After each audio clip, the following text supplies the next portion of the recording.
So here we are in the IDE. Again, we have this great bunch of imports that you're used to seeing now. We have to import a number of things that are required. We're extending the application, is usually overriding the start method.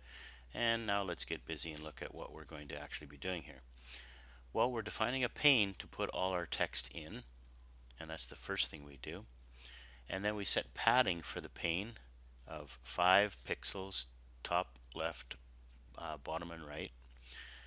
And then we begin to create text objects to put into our pane, starting with text1.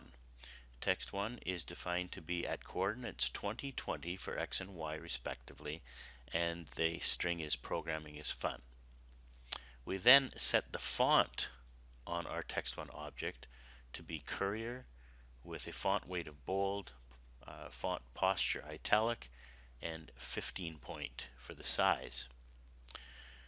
We then add our newly formed text object, text1, into the pane. The place it's going to wind up is specified by the coordinates that we gave it, so it will go at position 20, 20. We'll experiment with this later by changing those 20s to zeros so you can see what happens in the case that we put it at 0, 0. But that's for later. Let's continue on.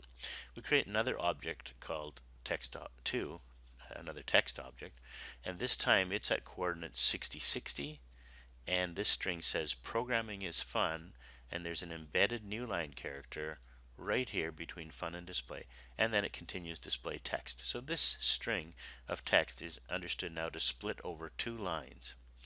We add that as our second child to our pane.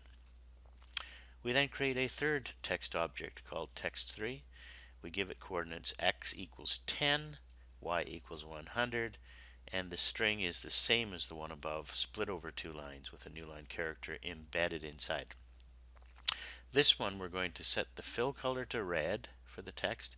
We're going to set underline to true, so it will be actually underlined. I didn't note that earlier when we looked at this in the slides, but I did note for you that it was struck through, and that's accomplished by saying text3 dot set strike through true.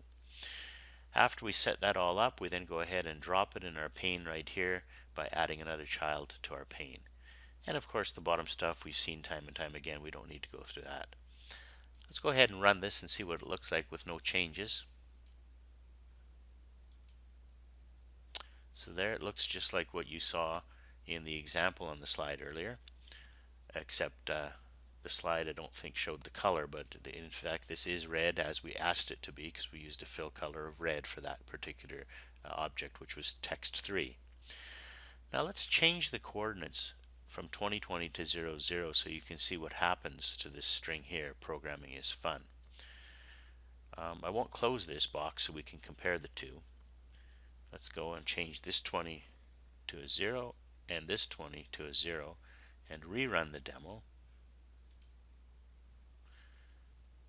Okay, and you'll notice that what has happened, if we compare this to the original, there's the original. Nothing else has changed except the string programming is fun in bold and italics. It's now appears to be off the screen, but if you look closely you can see little bits of it are in. In fact, there's a name they give to these parts of letters that come under the sort of baseline. Those are called descenders. So the little tails on a lowercase g or a lowercase q, and perhaps some other letters might have those as well. In fact, you can see that the F in fun actually has a descender on it as well. The tail drops below the level of the U and the N, and all those descenders are kind of poking down here. The descenders actually have negative coordinates. So the baseline of the text is the 0 line. So where I'm running the cursor back and forth here, that would be 0, meaning that the tails on the G and the F are actually negative values. And then over here, the X coordinate of the text is 0 as well.